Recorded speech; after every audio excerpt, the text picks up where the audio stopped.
প্রধান নির্বাচন commissioner AMM Nasir Uddin বলেছেন, মানুষের ভোটের অধিকার হারানোর আক্ষেপ ঘোচাতে চায় নির্বাচন কমিশন।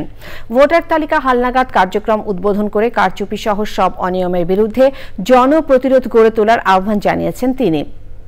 অনুষ্ঠানে নির্বাচন কমিশনাররা বলেছেন, ভোটের কার্যক্রম শুরু হয়েছে, সুষ্ঠু নির্বাচনের জন্য কমিশন শপথবদ্ধ। মঈন হোসেনের ছবিতে নাজিব বেগের রিপোর্ট।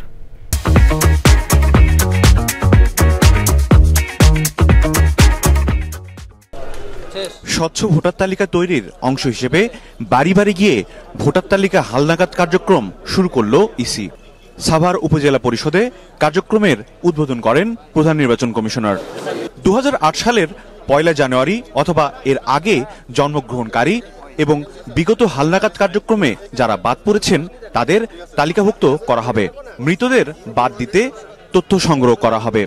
জুলাই বিপ্লবের পরে নতুন বাংলাদেশে নতুন প্রথমবারের মতো ভোটার হতে পেরে আমি খুবই গর্বিত। এবার আমরা সুষ্ঠুভাবে ভোট দিতে পারবো এই আশা। তো আমার যে পছন্দের ক্যান্ডিডেট থাকবে তাকে যেন আমি ভোট দিতে পারি। ভোটার তালিকা হালনাগাদে যেন ত্রুটি না হয় সে বিষয়ে সতর্ক করেন কমিশনাররা। গত বছরের তুলনায় এই বছরের নারী ভোটারের সংখ্যা পুরুষের তুলনায় সেই হারে বাড়ে নাই, অর্থাৎ পুরুষের সাথে নারী ভোটারের গ্যাপটা বেড়ে যাচ্ছে। গত বছরে যেখানে এই গ্যাপটা ছিল 18 লক্ষ মতো, এই বছরে এসে দাঁড়িয়েছে প্রায় 30 লক্ষের কাছাকাছি। যে এসএসসি পাস করেছে তার সার্টিফিকেটটা দেখলেই কিন্তু আপনি বুঝতে পারবেন যে সে নির্ভেজাল। সুতরাং এই কাজটি কিন্তু কঠিন না।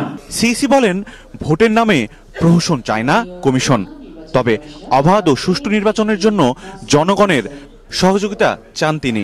ভোটের দিন যাতে কেউ আপনার অধিকার হরণ করতে না পারে, কেউ যাতে ভোট কেন্দ্র দখল করতে না পারে, ভোটের বাক্স কেড়ে নিতে না পারে, আপনাকে অযাচিতভাবে ইনফ্লুয়েন্স করতে না পারে ভোটারদেরকে, সেইটা জনপ্রতিরোধ গড়ে তুলতে হবে আমাদের। আমরা কি এক হইতে পারি না যে আমার অধিকারটা রক্ষার জন্য আমরা এক হয়ে ভোট কেন্দ্র পাহারা দিব, এখানে কোনো অনিয়ম করতে দিব না, আমরা এখানে কোনো লাঠি সোটা নিয়ে কেন্দ্র দখল করতে দিব না। আমি এই সামাজিক প্রতিরোধ গড়ে তুলতে হবে আমাদেরকে এই ধরনের অনিয়মের বিরুদ্ধে। ভোটার তালিকার স্বচ্ছতায় নাগরিকদেরও সচেতন হওয়ার আহ্বান জানান সিইসি।